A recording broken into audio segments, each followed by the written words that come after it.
Hello दोस्तों, नमस्कार, आदाब, सत श्री अकाल, केम छो। My name is Dennis Vora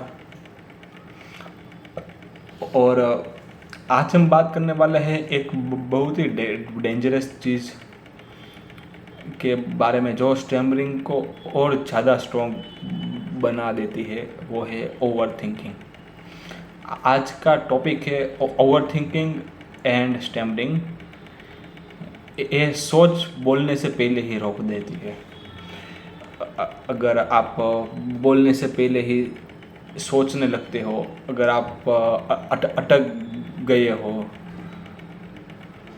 अगर आप सोच रहे होगे कि लोग क्या सोचेंगे, अगर गलती हो गई तो ये वीडियो आपके लिए है।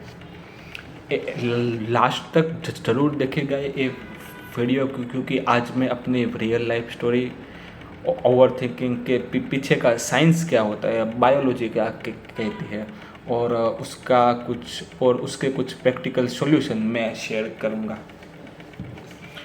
ओवर थिंकिंग, अरे यार, मुझे ओवर थिंकिंग में भी बहुत ज़्यादा स्टैमरिंग, मतलब ओवर ओ ओ ओ ओ बोलने में स्टैमरिंग होती है। तो लेट्स आप लोग मुझे काउंट करके बताना कि मुझे कितनी बार स्टैमरिंग हुई ओवर थिंकिंग बोलने में, ठीक है। Let's start this topic. पहले तो सिंपल शब्दों में हम समझते हैं कि ओवर थिंकिंग का मतलब क्या होता है।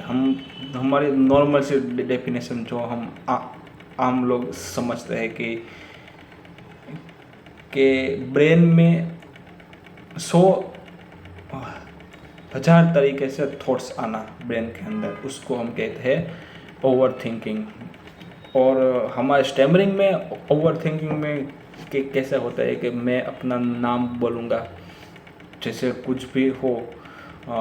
जैसे किसी ने आपको पूछा कि आप अपना परिचय दीजिए, तो परिचय देने से पहले मैं ये सोच रहा हूँ कि मैं अपना पहला नाम बताऊँगा। नाम से पहले मैं अपना फर्स्ट लेटर पे अगर स्टैमरिंग हुई तो मैं ये फर्स्ट लेटर में पीछे छोड़ दूँगा। लोग हंसेंगे तो मैं ये वाला करूँगा। अगर स्टैमरिंग हुई तो आवाज़ कापी तो कब गई तो फिर इससे हजारों टाइप के थॉट्स शुरू होते हैं। और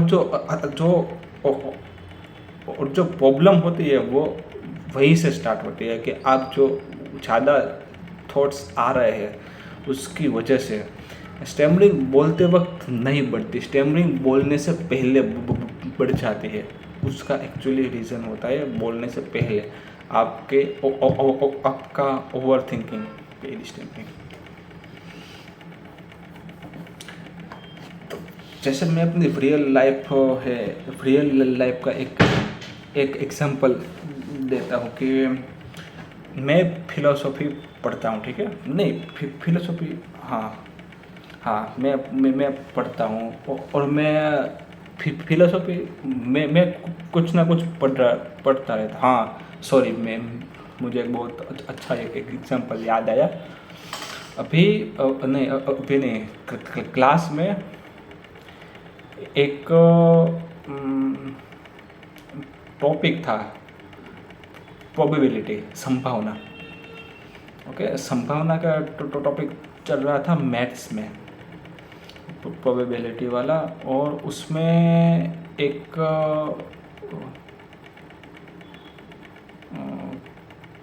कॉन्सेप्ट था। मैं एक सेकंड, मैं सोच कर, मैं अगर वीडियो एडिट टाइम पर वो मुझे कॉन्सेप्ट मिल जाएगा तो मैं लिख दूंगा। तो वो टॉपिक चल रहा था और उस संभावना के और वो प्रोबेबिलिटी के जो आंसर था वो क्लास में किसी को नहीं आता था, पर मेरे को मालूम था। उसका आंसर 2/3 था, मतलब 66.6% उसका आंसर था और मुझको मालूम था। पर ये आंसर किसी को नहीं मालूम था पूरे क्लास में। पर मुझे मुझे फिर भी याद है टीचर ने बोला था कि किसी को मालूम है ये बात तो फिर ये बोलो, आपको मैं इनाम भी दूंगा, ऐसा कुछ बोला भी था।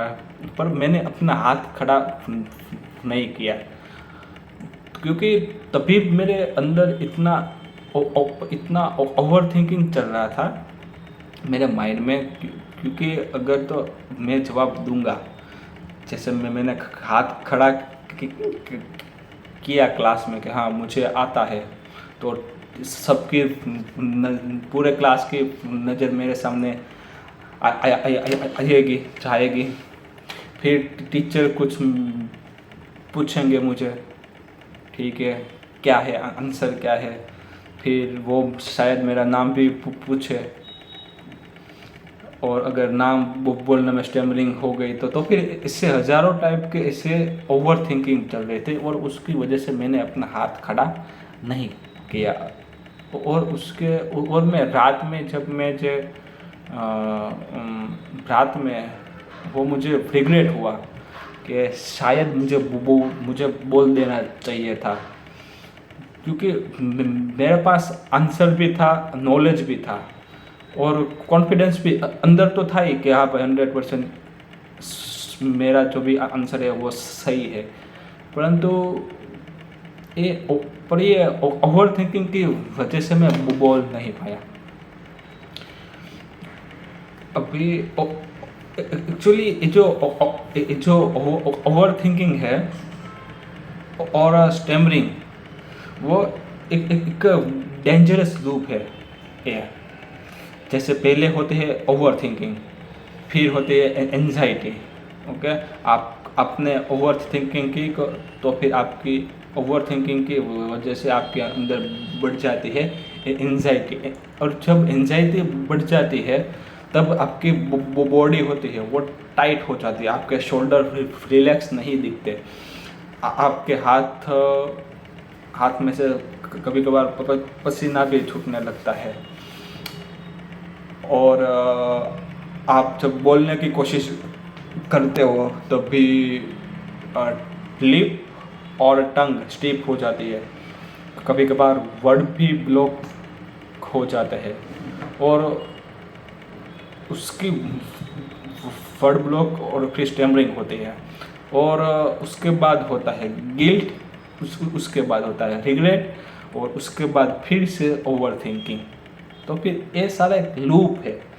अगर आपने ओवर थिंकिंग को कंट्रोल कर लिया तो फिर तो फिर ये जो लूप होगा वो लूप नहीं घूमेगा। साइंस क्या है, साइंस क्या कहता है? तो साइंस में ये है कि ब्रेन के अंदर एमिगडाला, उसमें स्पेलिंग लिख दूंगा अगर मेरा प्रोनाउंसिएशन गलत होगा तो प्लीज़ माफ़ कर देना। एमिगडाला ब्रेन के अंदर जब भी आपको फियर होता है और जब आप डेंजरस फील करते हैं तब ये एमिगडाला एक्टिव होता है, और जब ये एक्टिव होता है ब्रेन में तो उसकी वजह से आपका हार्ट बीट होता है, वो फास्ट हार्ट रेट बढ़ जाती है, ब्रीथिंग शेलो हो जाती है, मतलब कंप्लीटली पूरी कंप्लीट नहीं करती ब्रीथिंग, और आपकी टंग लिप्स पे भी उसकी असर आती है, टाइट हो जाता है, और उसके बाद आपकी स्पीच भी स्मूथ नहीं चलती है। तो stammering week speech organ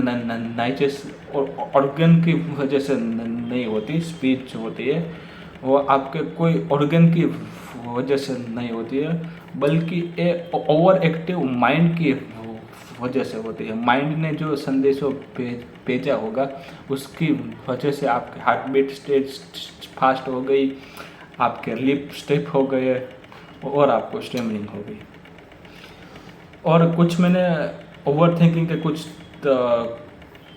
common मैंने नोट डाउन किए हुए हैं, जैसे कि नाम बोलने में स्टेमरिंग हो गई, तो ये अपना पहला।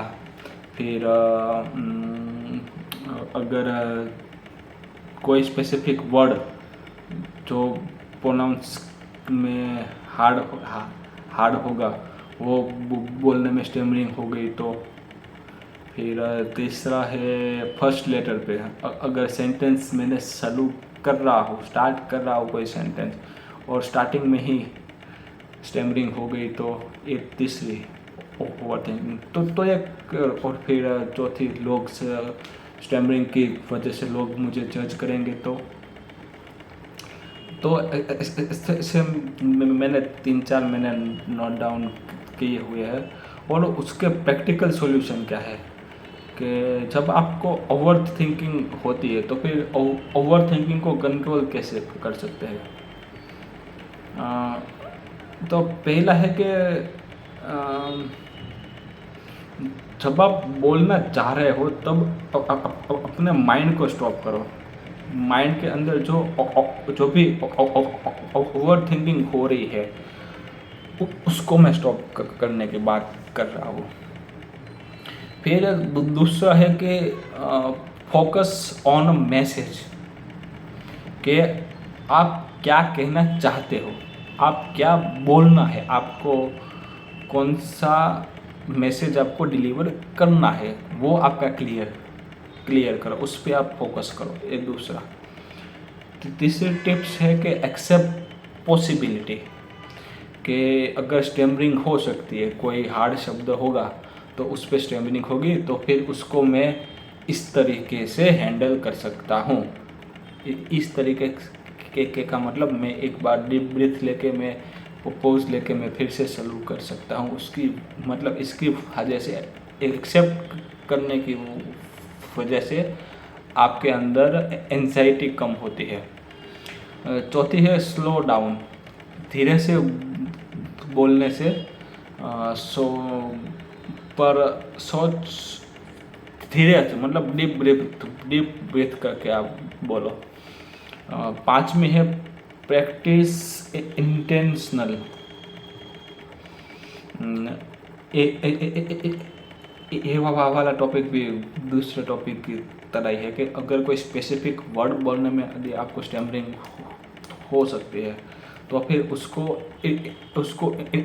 उसको इंटेंशनली उसके ऊपर पहले से एक डीप ब्रीथ करो और फिर सॉफ्ट लैंडिंग के साथ स्टार्ट करो बोलने की। और लोग आपकी बात को नोटिस करते हैं, आपकी स्टैमरिंग को नहीं। और जो लोग आपकी स्टैमरिंग की वजह से जज करते हैं तो फिर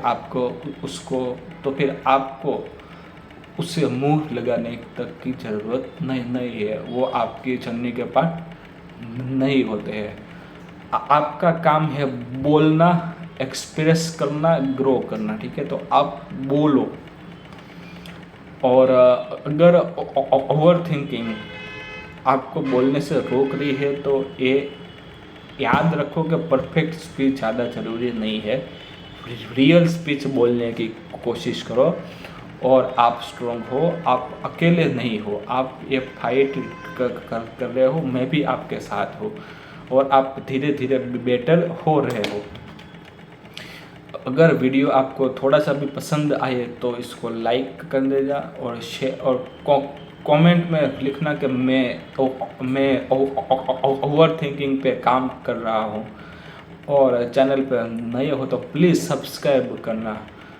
और मिलते हैं नेक्स्ट पार्ट में, तब तक खुदा हाफिज़।